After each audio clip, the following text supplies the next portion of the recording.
My friend Ethel had sent me a note this past Tuesday informing me it was World Opera Day. So when I called her back, I asked her what is her favorite opera. And waiting a few seconds, she said, in a few years, it's going to be yours, Shoma, the one that you're creating. And I laughed. And then I realized, yes, in a year or two, mine better be my favorite opera as well. And that made me so happy. I couldn't stop smiling. So a very warm welcome to everyone. Thank you for sharing your afternoon with us for the third issue of our opera series, Opera and Inclusion. Opera is storytelling through music and theater. This series also tells the story that because opera reflects our humanity, our lived experiences, one can approach this art form through myriad pathways. Over 5 months, we view operas through the lens of war and politics, architecture and botany, religion, which is the subject for today. Next month's perspective will be love and lust. And finally, in December, the focus is technology. Just as technology has changed our social fabric, it has made an indelible impact on the world of opera, starting with helping spread the popularity through the world with the advent of the gramophone in the last century. Simply look at the ease with which we watch the New York City Metropolitan Operas on the big screen. And I'm sure this past Saturday, some of you saw Medea at your local AMC theater. Nourishment Project is about joyous curiosity and being part of something much larger than ourselves. Here are some of the references that inform this presentation. The Nourishment Project also is peer-to-peer learning. It's purely passion-driven. This is learning simply for pleasure. There is no testing going on in here at all. The collaborators for this series are Ellie, Natalie, Greg, Suzanne, and Tasha, each of whom are equally passionate about their work. Please support the institutions as they are generous with their time and expertise. And they're also your neighbors. They're all Chicago collaborators. I thank them all for their guidance and access to their archives, especially my co-presenter for today, Ellie Cote from the Joffrey Ballet. And ballet, and I love that she's here because ballet used to be integral to opera, especially French ones. So what drew me to opera, that this form of storytelling is an amalgam of dance, of music, of staging, holistic art, the term being Gesamtkunstwerk, which is a total work of art. So different art forms, music, visual arts, literature, dance, drama, all combine to create a single cohesive whole. Thereby, this art form elicits responses visually, audibly, intellectually, emotionally, and the boundaries between stage and audience is permeable and transient because it'll get you coming and going, actually.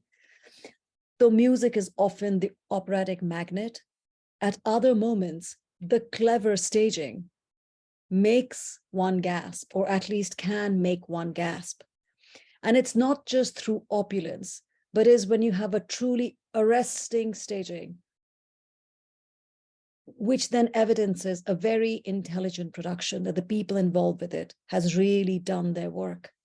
For example, Manet's painting Olympia had scandalized Parisian society with the courtesan Olympia's openly defiant stage. So if you take this painting, and a copy of that painting has been very cleverly incorporated in one of the productions of Verdi's La Traviata, which itself is about a courtesan world of Italy. So it's very cleverly done. It's these kind of tiny details that makes one purr. Another example, using painting astutely in a production of Wagner's Parsifal, the painting on the wall on the middle right is clearly inspired by Da Vinci's The Last Supper. By doing this, it wordlessly alerts the audience to the religious themes in this work by the German composer and librettist Wagner. So the right dramaturg and set designer can really elevate an opera with details that can make the audience's mind burst with creativity. So in the first issue of this series, we discussed La Coronazione de Popea, which is an opera with a political narrative, because the first issue was about politics and war. So the central character Poppaea uses everything in her power to ascend the throne and become the wife of the emperor Nerone, which is Nero. The scheming and political machinations prevent that Roman era from being truly an earthly paradise. And so how satisfying to find a Hieronymus Bosch painting like Flooring, a satirical visual take on the title of the painting, Garden of Earthly Delights, because that Nopen period was anything but delightful. And that was done in the 2018 Salzburg production. The staging, creativity that this art form allows and actually encourages itself warrants the price of a ticket. And that same opera, La Coronazione de Poppaea, is presented in another art form with enormous video screens showing the emotional contextual landscape the characters inhabit. So look here, it's so clever. For example, the panic and humiliation that preys on the character Ottavio, shown on the right. She was the empress married to Nerone before Poppaea decides to come in.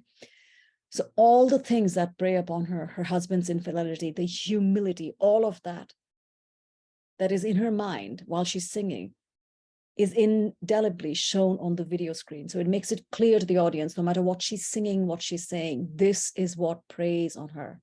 Such staging, when completely married to an organic part of what the audience hears, such staging is often promised, but it's rarely achieved. So when it is found, it's fabulous.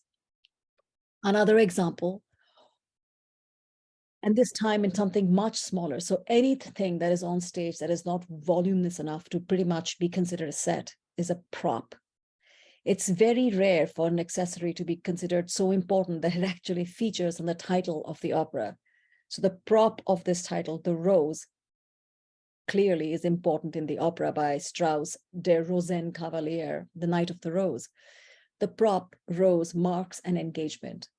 And in Paris's 2016 production, the silver rose was made of tiny bits of mirror. So visually, each reflective petal, which becomes a dazzling interplay of light, fills the entire stage. So illusion leading to illusion because of all the lights bouncing is really reflecting Vienna's deceptive world of self-importance, coquetry, and perhaps naivete, because the story is exactly that, isn't it?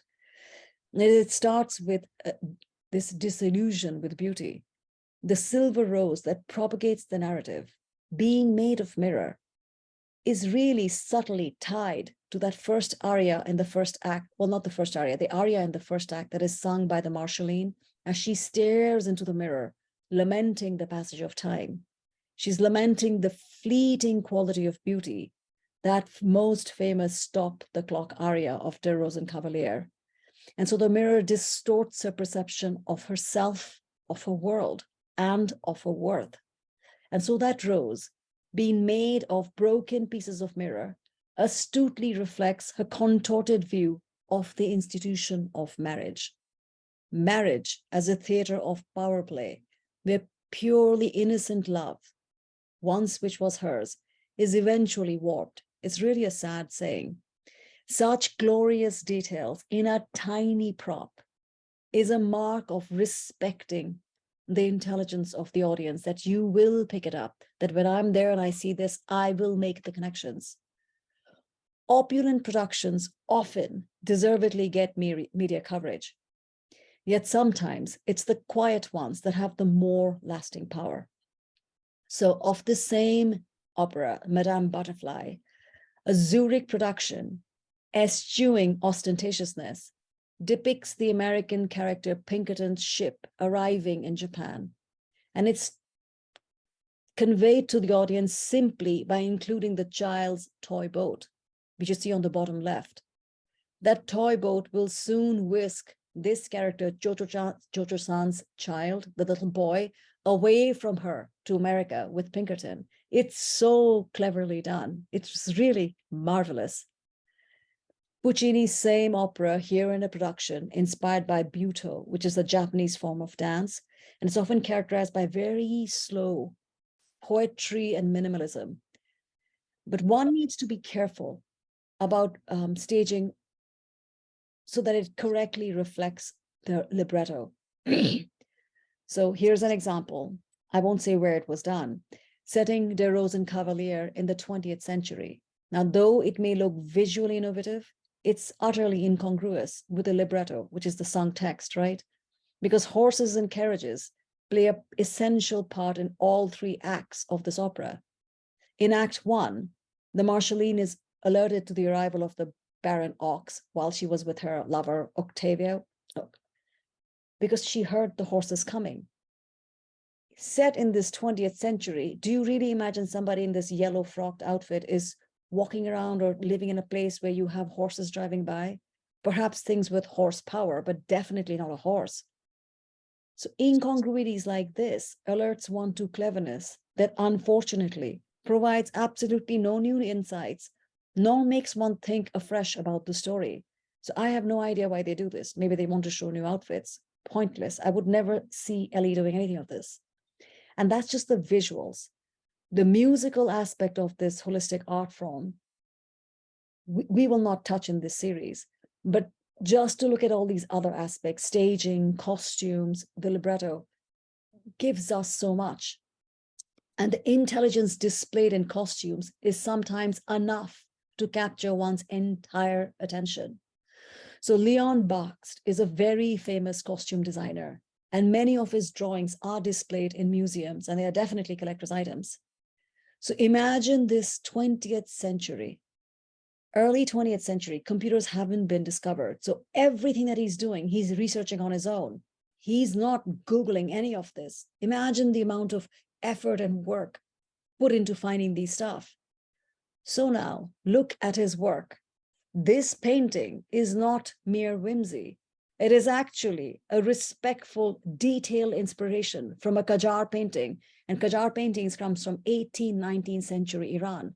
So the only way he would have seen this, because the copy is so good, is if he saw it in the museum and he applied it. So detailings of this can be found in the archives of our collaborator, the Oriental Institute of Chicago.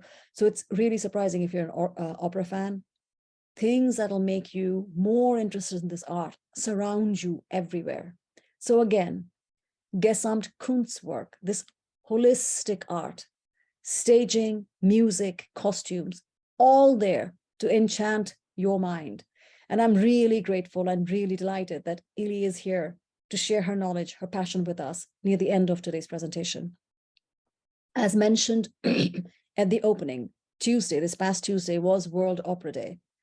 And that world, both our humanity and our diversity, is reflected in opera. So we can travel the world through operas, starting with Ceylon. Bizet's The Pearl Fisher is based in Ceylon, which is now present-day Sri Lanka. And in the story, the central character, Leila, her conflict for her is that she's torn between secular love and her sacred oath as a Brahmin priestess in the Sri Lankan city of Kandy. Another opera as we traverse the world, and one of my favorite operas, Massenet's Thais, is based in Egypt. I really seem to be biased towards melodic French operas. Thais' intermezzo, Meditation, is absolutely swoon-worthy. I'm sure you've heard it. If not, Google it. You love it, I think. So it's seemingly about the conversion of a courtesan to Christianity. But the more meaningful revelation as the narrative continues for that opera is the conversion of the monk, Atanial. He converts from dogma to the divinity of love, and he pays quite the price for this knowledge. It's a gem of an opera, and rarely performed is a ballet sequence, which has one of the most riveting coloratura composed. I mean, they have all those trills in the voice. It's sublime. And you can probably find that in a CD in your local library. I tried to find it on YouTube. It wasn't there. So you will find it in a CD or a cassette recording of it. So diversity really is the other open secret of opera. Few people realize that the story of Puccini's Turandot is inspired by the works of a 12th century Iranian poet, Nizami. Nizami's Heft Pekar has a character called Bahram Gur, who has 7 wives, one for each day of the week. His wife from Tuesday is the daughter of Turan, hence Turan Doktar, daughter of Turan, which eventually becomes Turan Dot. And the illustrations for her story, as is evident on the top of the page, it is set with the dome, which is red. So each of the domes of the 7 week have a different color. And this color would ideally guide the costume designer and the dramaturg for the setting, which you see didn't happen here. But the better question is, should it have been set in China, where, because the opera has these mandarins, ping, pong, pang? Perhaps Persia would have been the more appropriate setting. And what an amalgamation of cultures is evident in the libretto of this opera. Look at the protagonist's name, Khalaf, clearly a play of the Middle Eastern term for leader, which is Caliph. And these nuggets of globality really delight the mind. And Puccini, he had read the German translation of this story, which was done by the German poet Friedrich Schiller. And Schiller's friend Goethe had first set the story as a play in Germany. So Germany has a long history of being inspired by the East, especially by the works from India. And this cultural influence is evident in many, many early operas, Gisonda being one of them. So Ludwig Spohr, who becomes Louis Spohr, had created this opera in the 1820s. And the story of Gisonda is based on a novel. It's called The Widow of Malabar. So Malabar is on the west coast of India, where all the spices come from. And the princess Gisonda is condemned to be burned on the funeral pyre of her husband. So burning on a funeral pyre is now a banned practice in India, and it used to be known as sati. So the widows used to be burned on the funeral pyre of the husband, mainly to remove them from inheriting property, but it was coaxed in terms of religion. In the story, Gisonda was saved from the ordeal. If you really think of that story, it's very similar to the plot you find in Jules Verne's Around the World in 80 Days, because that Englishman also saves this Indian bride, a widow, from a funeral pyre. A more obvious operatic connection to this idea of sati being burned on a funeral pyre is, ta-da, Wagner's Götterdämmerung, which is in the final of his Ring cycle, because Brunhilde enters a funeral pyre. Eventually, everything burns, including Valhalla. Though the series isn't focusing on the musicality of operas, and please know that Spohr's introduction for Gisonda has a chord in there, that same 6-8 meters, which is virtually has all the same pitches, is also later found in Wagner's Tristan und Isolde, but more on that chord later, because that chord has been around way before it was deemed the Tristan chord. So I was just telling you about that musical term to show that, okay, Wagner was well aware of Spohr's works. So Germany's interest in India is well documented. Then that area was known as Orientalism. So the philosopher shown on the right, Schopenhauer, was deeply interested in Buddhism, and on the left, the Orientalist Brockhaus had translated Katha Sarita Sagara, which means ocean of the stream of stories. These stories were ones that helped Friedrich Schiller come up with the story, which eventually becomes Turandot. Hermann Brockhaus happens to be the brother-in-law of Richard Wagner, the composer of for many of the operas which have a religious theme. Parsifal, Tristan und Isolde, all of them. Though these operas are recognized for their themes of Christianity, and some might say anti-Semitism, the religion that really interested Wagner greatly was Buddhism. There is even said to be a book on the Buddha in his library in Bayreuth, which is a German town that houses his famous theater that he had designed and built to host his operas. And his interest in Buddhism existed long before he actually wrote the Ring Cycles or Parsifal or Tristan und Isolde. And this detail is being included not for gossip, but because these operas are all aligned with today's theme, religion. So Western essays often state that his unfinished opera, The Victors, was based on a Buddhist tale that had influenced eventually Parsifal? Perhaps, yeah, but I can assure you it was more directly influential on the ring cycle. So I'm from India, as you can all tell, and I have a deep, deep personal interest in the Buddhist story that inspired Wagner. I have read the original Buddhist tale. The story between a girl and a Buddhist monk pivots on the line, give me water. So now behold the similar importance of in the critical scene, in the ring cycle, where Siegmund meets Sieglinde and falls in love as she gives him water. He asks for a drink, and eventually she gives him what it says in from the text, water, which you did want. You know, I really like reading librettos. It really does help to read a libretto, especially if possible, the urtext, which is the original text, because they do reveal splendors. Every aspect of an opera can be a revelation. Opera really is an acquired taste, and once acquired, it becomes an addiction.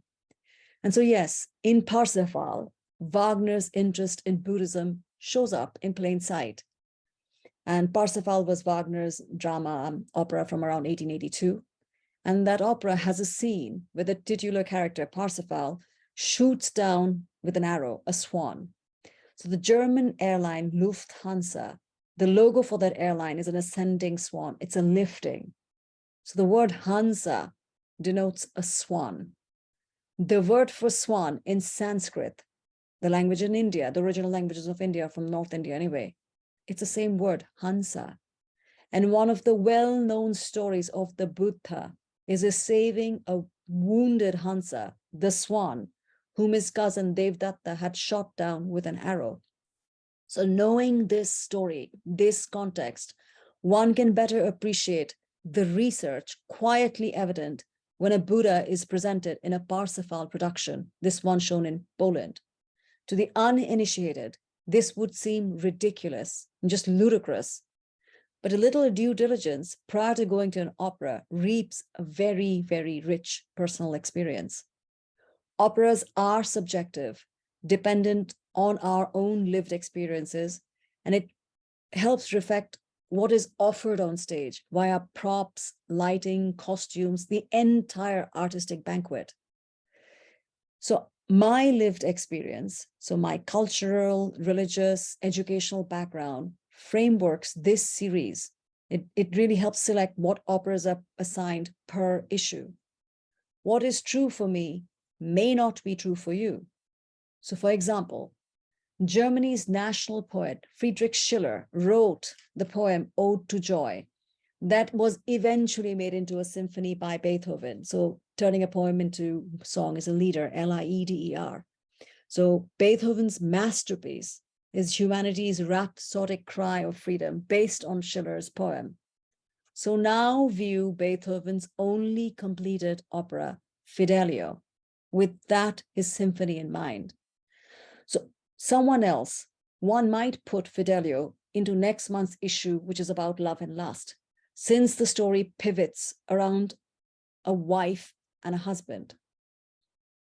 But again, juxtapose Beethoven's opera with his symphonic masterpiece, Ode to Joy, the cry for freedom, which was the same central cry for the works by the Italian composer Giuseppe Verdi, whom we had discussed previously in The War and Politics.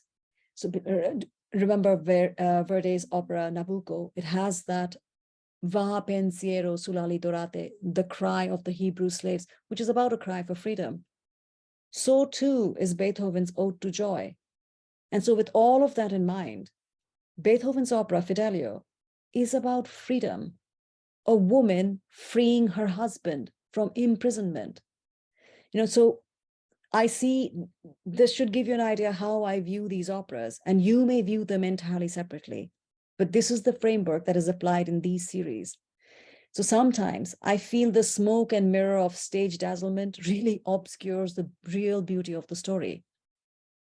That said, religion, again, undergirds many, many operas. An American opera, because America did have operas besides Porgy and Bess. So Giancarlo Menotti's The Saint of Bleecker Street It was created in the early 1900s, and it's about the Italian immigrant experience. And it is that immigrant experience that propels the opera. And it's really about love versus religious fervor. And it's really centered around the two main characters, between the brother and a sister, and a third character that gets killed. The upcoming opera at Lyric, Rossini's Les Contes Ori, has a much more humorous religious tone. When the husbands are away on a crusade, the young Count Ori dresses as hermit to seduce a religious cloistered Countess Adele. And so it's a fun one. I'm definitely going to go see it. On the opposite spectrum, far from delightful, is Richard Strauss's opera Salome, the biblical story about the stepdaughter of Herod and her sexual obsession with John the Baptist. It has a famous seduction number, Dance of the Seven Veils, and staging of this opera, especially European stagings, are not easily forgotten experiences. So the Catholic ruptures in Netherlands, so the Protestantisms of Spanish Habsburgs, is the backdrop for Lyric's November opera, Don Carlos. And we've discussed this one before in our first issue also. And last year's Lyric opera had presented Mozart's The Magic Flute. It was a very clever silent film version. So The Magic Flute is really a fairy tale story, but it's much more than being about love and birds and a papageno, papagena. The deeper roots include characters of Monostatos whose unfulfilled longings for love degenerates into unbridled lust. And so there are sinister tones to the story. And the libretto is replete with scenes of people entering a temple, a priest named Sarastro. So all of this has religious tones. And in last year's production, the one with the silent film, Monostatos looked, at least to me, like the classic horror films Nosferatu. I mean, look at him in the bottom right. So religious-wise, so this dealt with monotheism. Another story about monotheism is Philip Glass's Akhenaten, which is set in Egypt about worshipping the sun. It is really a story about power, because religion, at the very least, is about power. It is amusing, is it not, that in a story based on worshipping of the sun, the overall production is rather dark, moody, and atmospheric. The sun is obvious, but the darkness of this opulent production doesn't really convey, does it, the importance of the religious symbolism of the sun? Because it might interest you to know that in the actual temple that Akhenaten had built in the city Aten, which is now near what is called Amarna, that temple was roofless to really let the sun in. And documents, some of which you can see at the Oriental Institute, archive that people often fainted standing in that oppressive heat. And foreign delegations complained through letters of the sheer discomfort for their emissaries. I love finding details like this. And so in real life, Akhenaten's monotheism was actually rejected after a few years, and his city was sacked by his people. His own son, whom we know as Tutankhamun, had originally been named by the suffix of the city, Aten, because that's the city his father built. So Tutankhamun was originally named Tutankhaten. He loathed that history. He didn't want anything associated with his father, so he renamed himself Tutankhamun. All that matters. And names matter, words matter, rarely as much as in Schoenberg's opera, Moses und Aaron. Okay, so again, another aspect that I want to focus on, we talked about libretto, the score itself, besides providing the music, the printed score itself can reveal a lot. Here, this picture is being included to show an error that would incense the composer Schoenberg. He had titled it with one A, not A-A-R-O-N. He had spelled it A-R-O-N.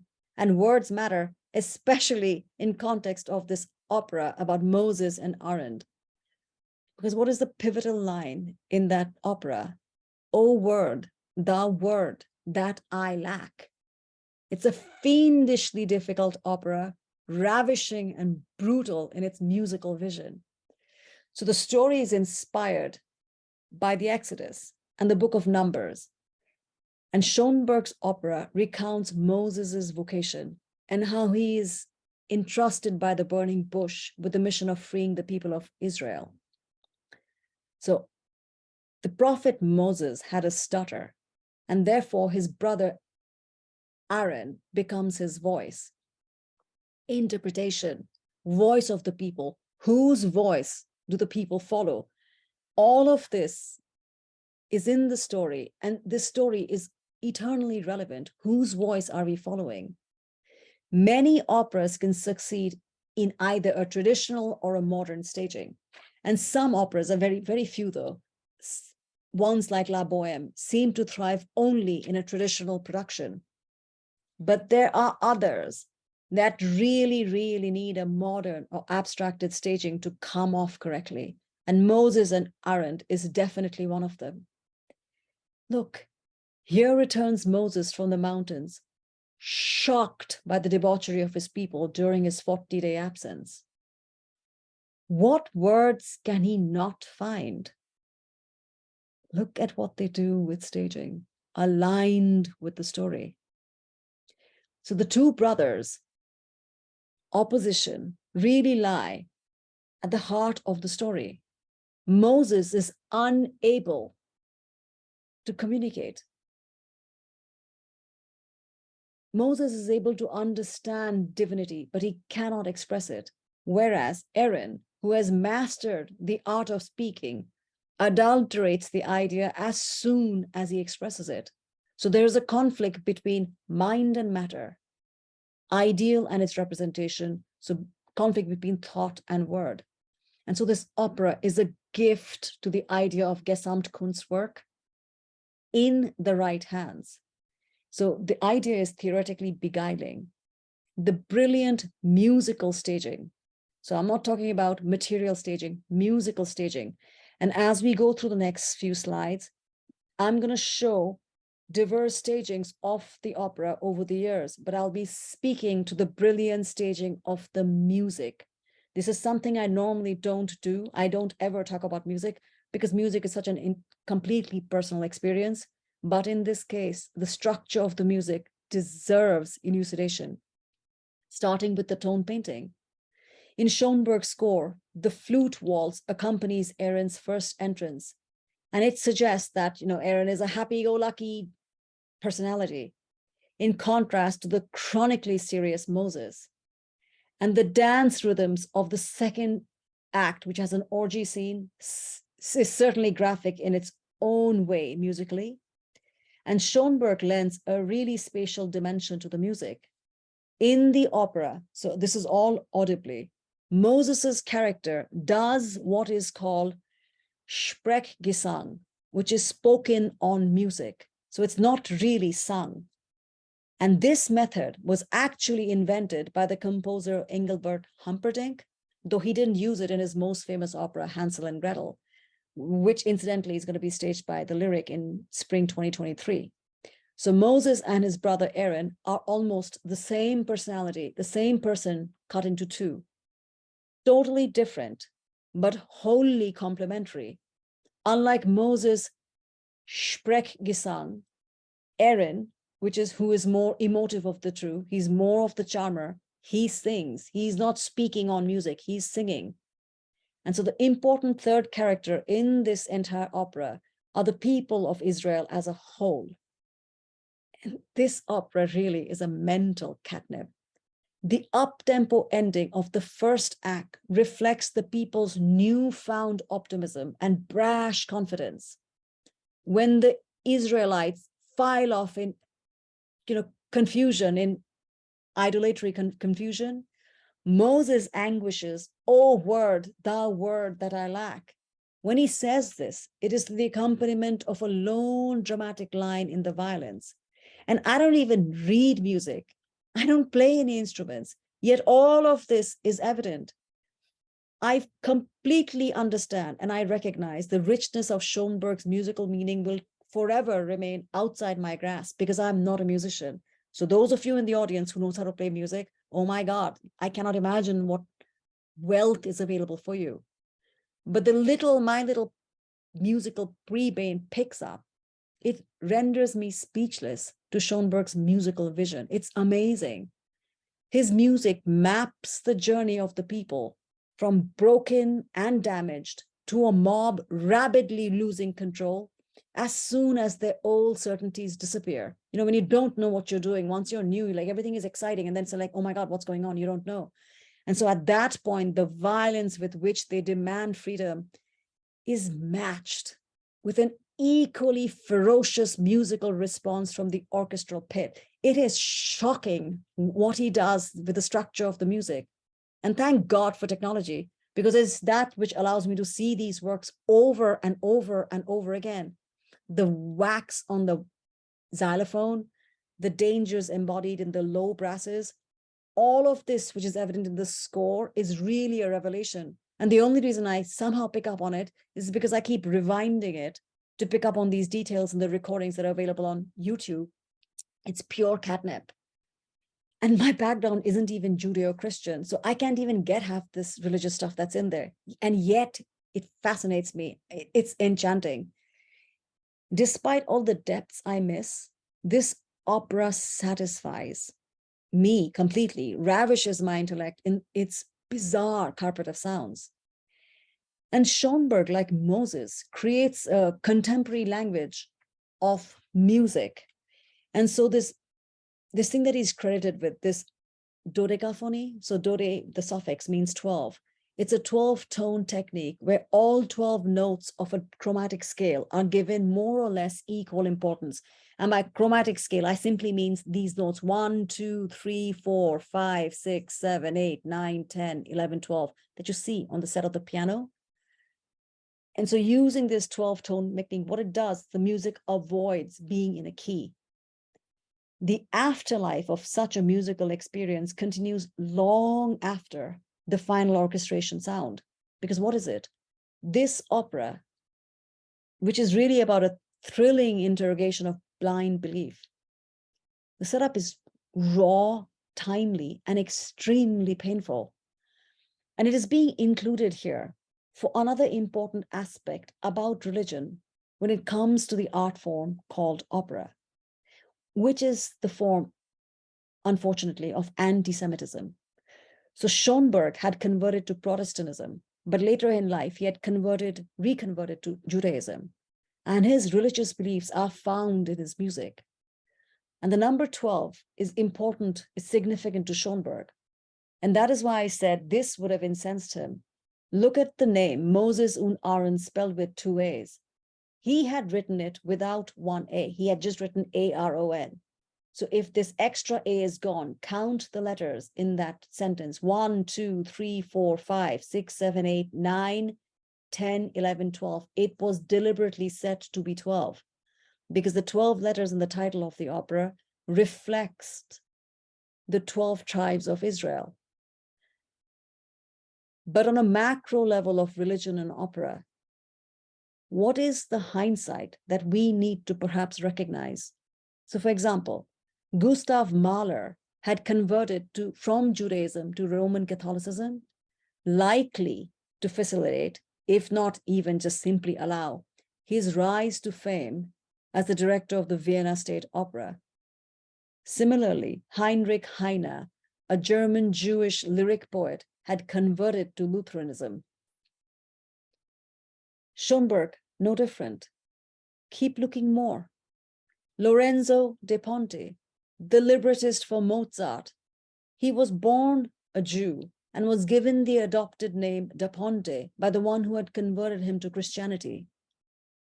Hugo von Hofmannsthal, the librettist for Richard Strauss, the librettist for that opera, De Rosenkavalier, his great-grandfather was a Jewish merchant who had converted. And in 1901, when Hugo von Hofmannsthal got married to this woman called Gertrude, she was the daughter of a Viennese Jewish banker. She converted to Christianity before their wedding. Look more, mezzo-soprano, her name Therese Rothhauser. Professionally, she Germanized her name to spell Therese. Halévy's opera, La Jueve, it's really about religious bigotry. The character Eleazar thirsts for vengeance. He's suffering as much as the character Azucena in Il Trovatore, Verdi's opera, although in that opera, Azucena is a gypsy, not a Jew, but it's the same suffering, losing one's child and raising another. In light of the world of opera's historic unwelcoming stance to those of the Jewish faith, it is a remarkable testimony to how far we've come when we see Jewish representation in boards of opera companies nowadays. Lyric Opera of Chicago is a proud example of that. We still have a long way to go, but I thought it was very pertinent that that be pointed out when religion is the issue in this series about opera. Our story now literally goes a long way geographically from the West to the East to India, who herself has a remarkable musical heritage, including opera. So last month, we introduced Chinese Conchi operas. Today, we're going to introduce some of you, and some of you actually might know this, but I love this section. India's staggering cultural diversity is too big to sit there and touch upon operas in general. So I am going to focus on opera from the eastern part of that nation, which is West Bengal. It is my birthplace, and with great pride and humility, I share with you the works of the Nobel Prize-winning author, humanist, Rabindranath Tagore. So he was born in the 19th century in one of the wealthiest families in India. So he was very well traveled and had heard Western operas during his travels in Europe. So if you look back, Wagner, who was before Rabindranath Tagore's time, used to call his own creations music dramas, not operas. Tagore's operatic works, Tagore called them dance dramas, because all his operas are sung and danced. His prodigious works include 50 volumes of poetry, more than 2,200 songs, leaders, when you put the poems to music. 3 of my favorite dance dramas are shown here, and the one on the right shown in English to indicate the familiarity of his works by musicians like the violinist Yehudi Menuhin. But Tagore's much, much more than an opera composer. And if you detect a note of reverence, it belongs there, because his work is Lord God to me. I don't care so much about him as a human being, but his work, flawless. And one obvious singularity of his opera is the aspect of dance. His operas are danced continuously when performed as he intended them to be. Musicians and dancers and singers are on the stage while dancers enact the emotions. And this is just a drop in the bucket in the ocean called Tagore. And research thrills me, and I hope it is evident in the sincerity with which I offer anything to you, especially what I offer now. So Tagore traveled extensively all over the world, Europe, South America, everywhere. He traversed the Bay of Bengal to areas that were once strongly connected to Hindu India, areas that are present-day Indonesia, Bali.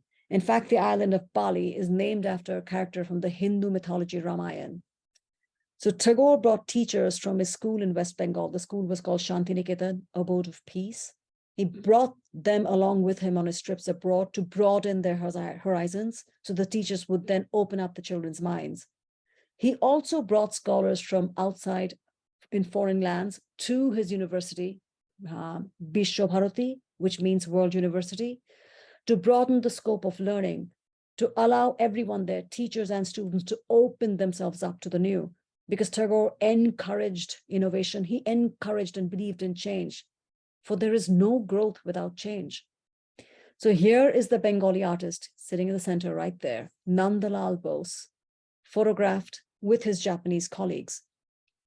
Now, observe Japan's influence on Nandalal Bose's work, the obvious being the tempura technique that Nandalal Bose used. Do keep in mind, Nandalal Bose is the illustrator for the Constitution of India.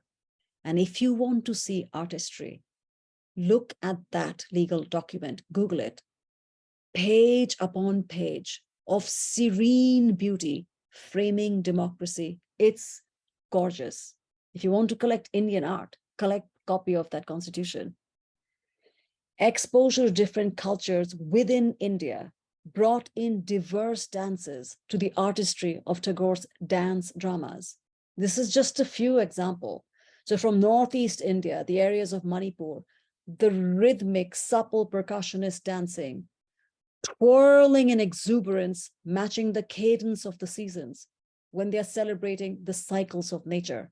All of this brought into opera dancing, costumes of Manipuri dancers depicting the story of the love of Radha and Krishna. So they're saying, Esho, Esho, Esho, come beloved, ablaze madness in me, make me mad, make me mad, make me mad, madden me with you. And they sing and they dance with equal fervor. It's just fabulous. So from Sri Lanka, Kandyan dancing.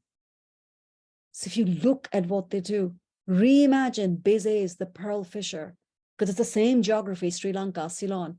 Imagine the beauty of anklets ringing out a response to the percussions with each dance step. Reimagine pearl fisher like that. Dancing of feline grace and pantherian power, accompanying each song, every recitative. It's simply a different scale. From Indonesia, the time-honored acceptance of human expression. So now take a new look at issues of representation that boggle us now. Issues of gender and representation of gender. Girls played the men's parts without making any very serious attempts to disguise their feminine appearance. The reason because gender of the dancers is not the thing to be displayed, but the quality of the dance. So in the Tagore dance drama, Chitrangada, the body remains feminine, but when the characters are dueling, the duel is fought with a masculine spirit, the quality of masculine bravery exhibited in a vehicle that is of refined elegance. So Tagore brought this level of nuance to his dance dramas in India, thanks mainly to his observations of the different aspects of Southeast Asian dance traditions all over that area of Bay of Bengal and the Indian Ocean. Look further how it shows up. Unlike Western stagecraft, say for example, wings are attached to characters that can fly like angels, you put wings on the back of them. Okay, in Javanese culture, that feeling of flight is depicted with the fluttering of a cape because they trust that the intelligence of the audience, when you marry it with the lyrics and the music, will complete that visual effect. So costuming is a matter, they use it very cleverly. So they show through dance motion, a chariot, so that you don't need to bring a real chariot on stage if the libretto requires it. Such techniques have long existed in indigenous dancing traditions. So in short, it is a narrative basis and a repertoire of movements that are used to illustrate a story in a dance drama. And Tagore picked up all these in his travels. A great humanist, he was revered by people all over the world, and his influence was global. And this is in the early 20th century, without Instagram, without TikTok, without computer. And look what happens. If you put something out there, it comes back to you. So his vision had inspired Leonard and Dorothy Elmhurst to start an innovative learning system in England, the Dartington Estate. The Dartington Estate had worked with the likes of James Lovelock, who's the father of the environmental Gaia theory. And from there in Dartington also is involved Beatrix Farrand. She's just one of the best American landscape designers. Her work includes Dumbarton Oaks in Washington, D.C., and definitely she has an influence in the garden that was run by her husband, which is the Huntington Library and Gardens in California. Dartington Estate also welcomed German refugees during Nazi times. People such as the German choreographer Kurt Hughes, who had already created his work, the one that he's most famous for, The Green Table, which was a commentary on war prior to his arrival in the UK. I think he had done The Green Table in 1931. So here's a gem for those who want it. I love researching. So Tagore had sent his daughter-in-law to Dartington House to learn from others global learning, encouraging curiosity. And I was dumbfounded while I was researching for this presentation, because I read letters, because they're in my own vernacular, from his daughter-in-law, Pratima Devi, as she documented her learning from Kurt Hughes. This is amazing stuff. She wrote that Kurt Hughes had choreographed Pother Drisho, which is a Bengali scene titled Scenes from a Roadside. Individuals moving in different ways to the same rhythm in a scene. So to express different emotions by liberating one from the rhythm itself.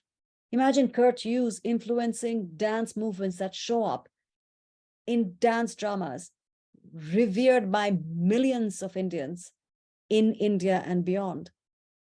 All this global influence from Japan to South America makes itself felt in his dance dramas, what the Western world will call Tagore's operas. So Tasher Desh, Kingdom of Cards, which is a social political satire, it is an opera about repressed people, extols the virtues of liberty. Look at when these are done in the 1930s, 1940s. And the opera is asking people to shed their playing card identities and totalitarian principles, so cleverly done through cards. And the opera criticizes the caste system of India while satirizing the authoritarian British Empire. But his most admired dance dramas were inspired by Buddhist tales. And during the 19th century, there was a concerted effort to revive Buddhism. And this man from Ceylon, Anagarika Dharmapala, so Ceylon again is Sri Lanka, he promoted that cause to further Buddhism, to bring it back. And so many upper class Bengalis, so these are people from the area, I'm from the eastern side of India, these intellectuals looked again at their Buddhist heritage tales, because that entire region of Bengal, prior to Muslim invasion, prior to British invasions, those were all Buddhist areas. Just as Afghanistan now is known as an Islamic area, but it used to be a Buddhist stronghold. One Buddhist-inspired dance drama of Tagore, which we will briefly cover now, is Natir Pujo. So Nati is a Bengali term for a court dancer, Nati, effectively a royal courtesan. Thereby the title means devotion of the court dancer. The heart of the story is the pure soul of a royal court dancer who is jeered as a fallen woman. She considered herself unworthy of attending a sermon delivered by the Buddha himself. So this is during the times of the Buddha, 600 BCE, at least in the story. Her humility, though, reflects the core principle of Buddhism. She is called upon by the devout followers of the Buddha to perform the rituals of a priestess. Therefore, her devotion has been preferred over the offerings of the royal princesses. Insulted at being overlooked, especially falling second to a court dancer, Princess Ratnavali in this story throws her a choice, because her vanity is hurt. So she tells the dancer's name is Srimati, dance as a court dancer in front of the altar, which would be an insult to the Buddha, or you face death. So you have a choice. Either you dance and insult that God you worship, or die. So either dance or embrace death. The dance girl, Srimati, accepts the order, and while dancing, sheds all her ostentation trappings, shaved head is shown, revealing her devotion and embracing death. Courage to be true to self. And the opera does not judge. If you look on the left-hand side of this sketch, there is the princess recognizing her own pettiness near the end. She is depicted graced with the courageous humility of asking for forgiveness for having made her do this, because she caused the death of this dancing girl. These operas are marvelous. I haven't even touched the lyricism, the melody, the setting of these things. The first time the opera was performed, the character of the dancing girl was portrayed by the eldest daughter of that artist, Nandalal Bose. And this opera investigates much more than the nature of devotion. It is much, much more than grasping beyond what the eye sees. All of Tagore's operas are multi-layered. Lord God, all means his work is marvelous. And it is presented through music, art, singing, and dance, all of which was an amalgam of all that he had seen in his travels. And on a social note, through colonization, Bengali culture had grown to look down upon dancing as something that was hired and performed by disreputable performers. Now, Tagore helped elevate the status of dance, bring it back up, allowing upper and middle class women of Bengal to bring it back into tradition. And so his operas, his dance dramas really made that happen, elevated the form of dance to where it rightfully belongs. And so operas reflect humanity the world over. And there are many other operas with obvious ties to religion. So Poulenc's Dialogue of the Carmelites, these nuns, I mean, look at the clever use of shadows for this one. In the story, the nuns were guillotined during the French Revolution for refusing to renounce their vocation. Similar to the general principle of that dancing girl, belief in their own truths. It's also interesting to note that Poulenc had specified that the libretto be translated into the vernacular of the country in which it is to be performed. But I think the lyric opera performed it in French instead of English when it was performed here. Nature of devotion. So the holy trinity of love, sex, and death, there's a trinity, is evident and actually abundant in the works of Wagner. Christian symbolism is also very easily felt in Wagner's work, be it Parsifal with that Holy Grail motif, or in Tristan and Isolde. But I wanted to show this one picture because we are ending up with our time. Here's another example of incongruity between the staging and libretto. As written, Wagner's libretto for Parsifal says that the priest king, the character called Amfortas, in Parsifal is wounded near his groin. So read into that symbolism. But in the staging, if you can see, the wound is by the side. Now, is it done out of prudishness or perhaps to conflate the wound of Amfortas with the wound of Christ? So the only reason I'm pointing this out is if you come prepared, operas really reward you in such deep ways. So this other opera by Wagner, Tristan and Isolde, this staging was done by Peter Sellers.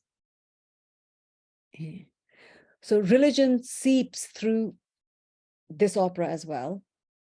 Especially the creation story of this opera is rather tinged with religion because it was influenced. Wagner was influenced by Schopenhauer and his Buddhism, and also because of the Buddhist stuff he read from his own brother-in-law, Brockhaus.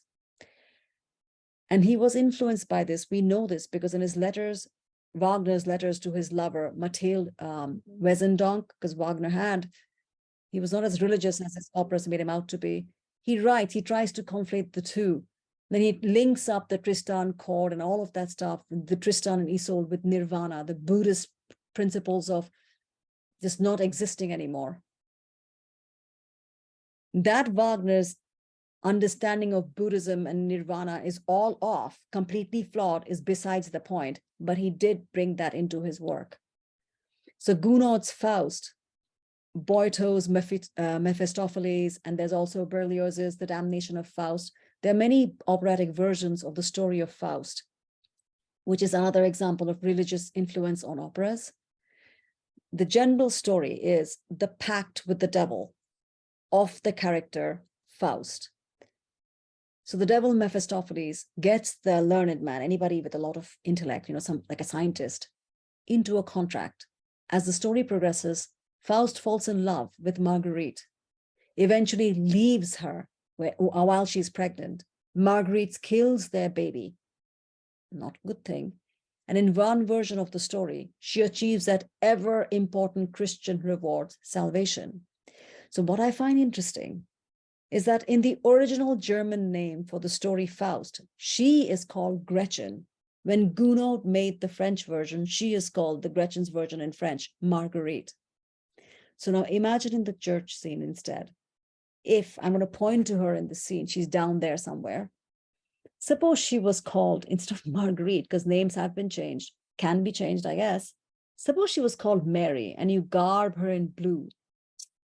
So a blue garbed woman whose son has died. And that plot in that entire story, the devil is involved. What comes to your mind? Simply by changing the color of the costume. The reality is liturgy wouldn't allow this because liturgy doesn't allow women in a church. And the church is so rich with color. You know, I get fascinated. Good Friday, or what is it now? Maundy Thursday, the night before Good Friday, it's supposed to be black because Good Friday technically starts in the middle of the night, doesn't it? And so halfway in that process is when in that religious ceremony, the clergy changes into white and gold. All this color comes up in religion. So I thought this would be a perfect time to segue and bring in Ellie Cote because she does costume designing. What would you do? What can you share with us? I can't wait to learn your input about costuming for ballets and opera. So I'm going to start sharing so Ellie can teach us fascinating stuff. Welcome, Ellie. Well, hi, Shoma. Thank you for having me, and hello, everyone. I would just say that I think color is one of the most important things about costuming because with ballet we don't have words. You know, we just have music, but in opera you have both. But the color communicates so much about the character without them having to say anything. You can show status and class. You can show things about their personality. I mean, the blue of Mary is so iconic, and that blue is a color that so many like trustworthy characters and protagonists wear for that reason. And so that's just sort of immediately a clue as an audience member to who these characters are. A lot of times, people who belong together on stage will be wearing the same color. Someone who you want to be your eye to be drawn to will be in an opposite color or something light on a dark stage. There's the sort of common, you know, devil is in red, or you know, someone's very seductive is in red. There's so many things that as you start to think about it, and when you watch an opera or any performance, thinking about the color, it all of a sudden becomes very clearly a code to tell you who these people are. What else, Ellie? I know nothing about costuming. Tell us whatever you want. I mean, I'm happy to learn anything. Well, I would say, let's see, there's so many things. Costuming just tells the audience, you know, what the characters are going through, what they're feeling. You know, you can have somebody up on stage in a fabulous gown and standing next to a person in rags, and you automatically know without them saying anything who those characters are and what their relationship, you know, might be, and what their differences are. You can see in the transition of someone, how they might change through a story. The character oftentimes will start in something, you know, really spectacular and have a deep fall, and you're watching that happen. Sometimes too, trying to think of a good example, there's a lot of things that can be shown in the fabric that's textural. And in ballet, we use that all the time to show that, you know, some dancer that's in something shiny and silky and lustrous is a very different type of character than someone who's in a tweed suit or, you know, a velvet versus a tutu. So those things which you wouldn't really necessarily think of walking off the street as being a very important decision are huge decisions for showing who a character might be. Oh, are there any questions for her? Because I have one while you guys think of some. If there's any questions, please either raise your hand in there or just shout it out. Because I want to know, you're choreographing something for the CSO very soon, right? The costuming. Anything you can share with us or talk about that? That show is going to be really really great. We're I doing have tickets for it. I'll be there.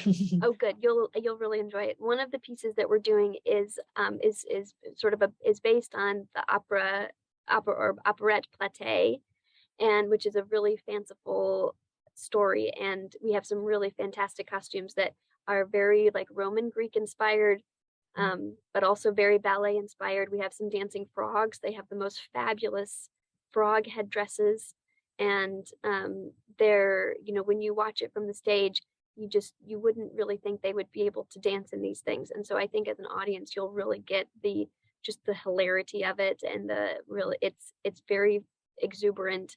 The choreography is very fun. it's going to be a great show. It's a really great night, I think, at the orchestra, at the ballet. Oh, fabulous. Do you do a lot of research, Ellie? It depends on what it is. Usually, if it's something historical, we do quite a bit of research to try to make it as period appropriate as Mm. possible, but it has to also move for the dancers, so it's a little bit less period appropriate than what maybe the lyric opera singers would be able to wear.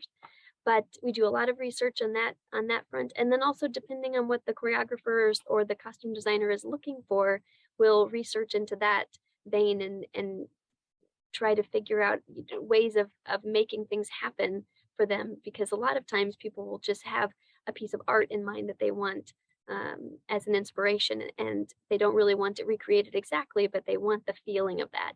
And so we really have to work to figure out how to make that happen on a body. Wow. Oh, yes, William, you had a question? Yeah, I always seem to represent the practical side of things in my questions. Ellie, I mean, obviously there's an incredible amount of work and material that goes into costuming a major production. Um, my children and grandchildren have converted me to be somewhat of an environmentalist. Do you reuse these things? Do you take them apart and reuse the fabrics, the decorations, etc.? That's such a great question. I am also a bit on that bandwagon as much as possible with trying to limiting our waste. The wonderful thing about ballet costumes, and this goes for opera as well, more so than the average theater production, is that once those costumes are built, they are reused over and over again. So if we build a story ballet like our Nutcracker, which is a annual favorite, those are the same costumes that we use every year, and some of them will last for 20, 30 years, however long we do the Nutcracker. And some of them have to get replaced after a couple of years. But for instance, the CSO production that we will be opening in November, those we're building, we've built everything for that show in our costume shop from scratch. And it will all go into storage because the assumption is that it will be performed again, whether in Chicago or on tour somewhere. And that's sort of the way we try to keep waste down as much as possible. We also have storage of all sorts of materials and things so that if we have extra from something, we can use it for something else in the future. Sure. Thank you. Thanks, William. Any other questions for her from anyone? Because we're so lucky to have, opera houses and ballet companies in the same city that put remarkable work up. Yes, Penelope. I actually have a comment, which is you started out, Ellie, by saying that absolutely the most important thing is color and the way it conveys things. I noted with amusement that Liz Cheney in the January 6th hearings frequently wore blue. Even though she's a Republican and might be wearing red, and red is a power color, blue is, you can believe what this character is saying. And I found that great. I love that comment. That's so interesting. And I actually noticed that as well. I'm delighted. Is there anything else from anyone? Does anybody else have any comment or any questions for Ellie? No? All right. Ellie, thanks so much for making the time. I hope you enjoyed this. It was wonderful to have you on here, and I look forward to the performance in November. I'll see you there. Thank you everyone for your time. I hope you enjoyed the story. And as always, I wish you joy. Have a good afternoon. Bye.